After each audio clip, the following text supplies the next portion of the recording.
Welcome to Darrington Municipal here in Washington. One of Orbx's newest airports have released for Flight Simulator 2020, but it might seem a little familiar to you guys. This airport first came out in FSX, and it's been a fan favourite ever since. This place is beautiful. I know for me and many others this is one of our homes in the region, and Orbx has done a phenomenal job recreating this in the latest version of the simulator. I know personally it's really shown so much faithful recreation. This one is just, oh man, it's hard to describe just how picturesque and beautiful this is, especially with the lighting of 2020. It brings the place alive in ways that you just couldn't imagine. And it's not just the airport, it's the surrounding town as well, and the region. White Horse Mountain is up there behind us. We're going to hop in the plane right now, and we're going to take a little look around. So we're down here in the VL3, as I need to make sure it's actually registering the correct, there we go, controls. So we're going to flip the aircraft on, and we are going to go for a short little flight just to see some scenery. It's a lot faster than even the camera mode you just saw, and whilst that drone camera is phenomenal, it doesn't quite allow you to exactly see everything as you'd want to. Oh, we've got a secondary battery to, standby battery to arm. We'll do that just in case.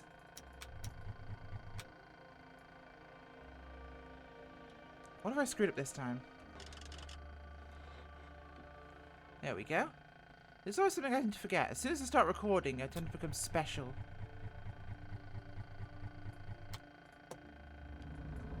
There we go. Fuel tank wasn't selected. I thought it was. It always confuses me a little bit. Okay, so fuel pump is off.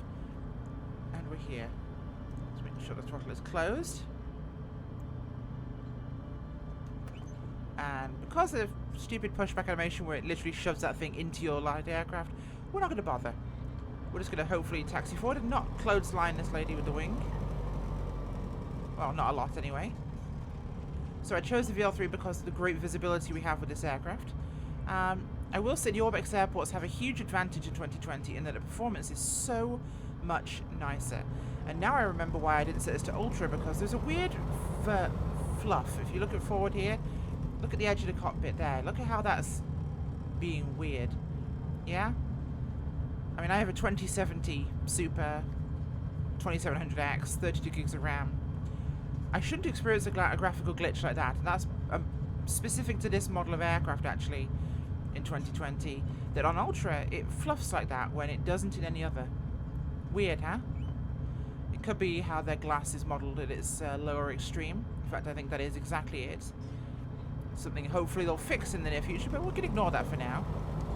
So, Darrington traffic, VL3, November 403, Sierra X-ray, holding short 09 for departure.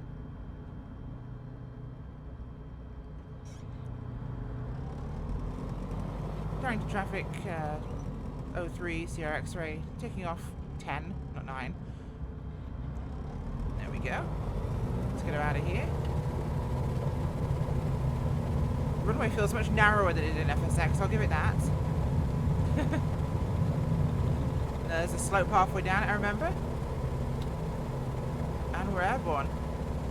Very shallow climb out here. There's the school buses, I remember, as well. This place is absolutely stunning, and the visibility from the VL3 is amazing. If you want to go sightseeing, this plane is definitely one of the ones you want to use. Look at the river down there. And the logging camp. I remember that as well. My gosh, that looks gorgeous. Look at that.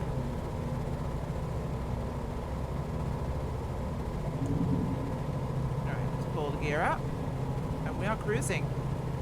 So, the whole kind of immediate region around the airport is modelled, like with the other Orbx airports. And for the price of 16 Australian dollars, or about £8, this is actually way better value than it was in FSX, and it looks so much better.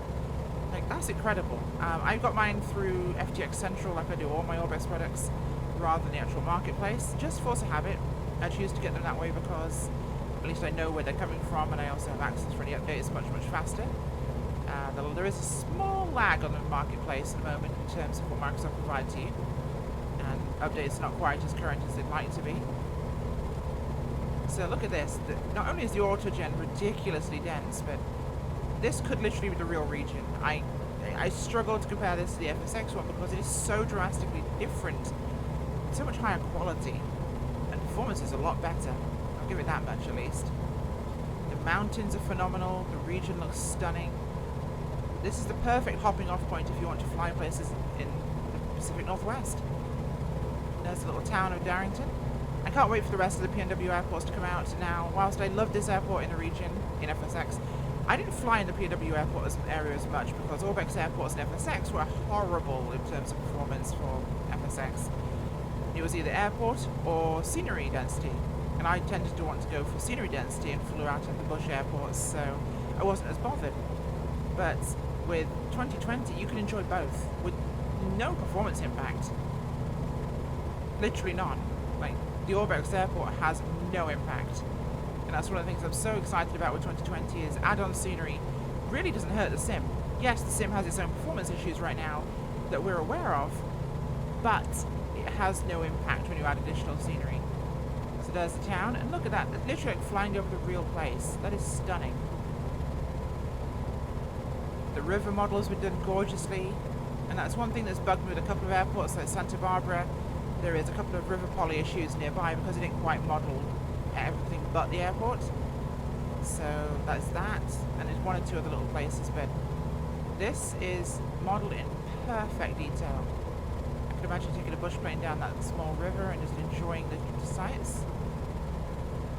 Look at those mountains.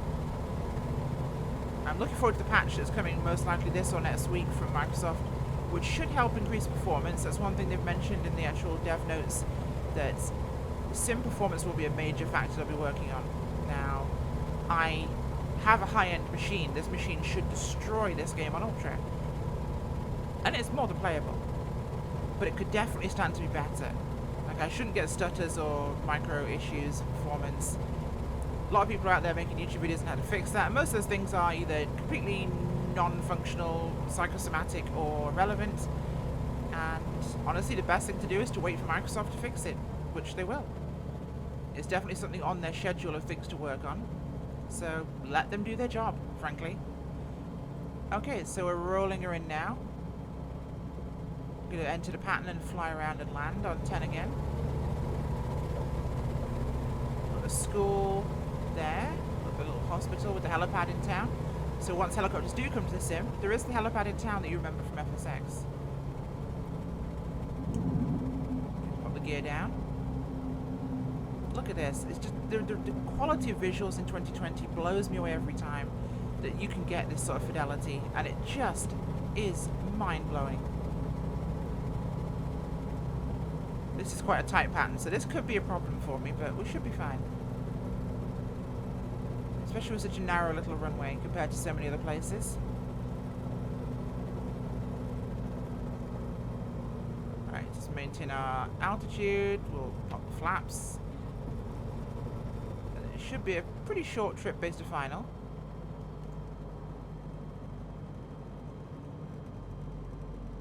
The biggest change for me in 2020 is the autogen density. You'd never get this in FSX. Never. It just blows me away just how pretty this game can be. And how realistic the density of trees is. Plus the actual heights of the trees is a lot more realistic compared to FSX. Rather than the 200-foot trees we know of old. Yeah, this is definitely a tight pattern. Oh god, yeah. Okay, this is more downwind to final. But it's not the end of the world.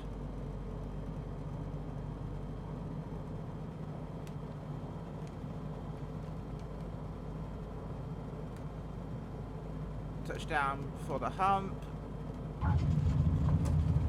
There we go. Landing down here. Should be able to get the next turn off. Near the school buses. Off the brakes to make our lives easier. And I think we have one of the turn-offs coming up here. We don't. No, I'm blind. I'll just keep us rolling. But let's let you see further down the airfield here towards some of the houses nearby. God, this is just stunning. Even being on the ground is so pretty. And I have noticed one or two stutters myself, but I think my brain's kind of tuned those out, to be honest, at this point, because I know they're not huge, it's not a big deal, but I know that with the update to performance that is planned, a lot of this stuff will get fixed. So why stress? I know a lot of people out there trying to work out how to tweak this and how to fix it, and it's a game that's been out for 3 weeks now. Give them a break. Come on, it'll happen. This is a brand new title, and Microsoft aren't going to tolerate it just being like, yeah, this is it. Deal with it. That's not going to happen. There are a number of issues. They are working on them. They've made them that very much clear in their actual dev updates. So, it's known. Should it have already been done? Probably, yes. There's a lot of this stuff that should have been noticed if they didn't follow the current AAA title developer mentality of, let's basically make our beta open and let people basically pay to be part of it. And they won't actually do really any testing or reporting on testing. They'll just fly around and enjoy it and not really tell us anything, which is how beta testing goes in modern games these days. Which means lots of bugs make it to release. So, a dumb system that's unfortunately incredibly prolific these days, and it means that you don't tend to get the testing you need done. Let's pull ourselves in here. And we'll park up in front of the little clubhouse. Hi guys, I'm going to stop here so I don't run you over. But that was Darrington Municipal. Beautiful little place, and a little bit of a rant about performance in the sim. But wonderful all the same. As I don't know why that just ended because I turned the aircraft off. That's annoying. Don't do that. Thanks for watching, guys. Go away. Bye. Not go away you. Go away the simulator. I love you guys. Bye.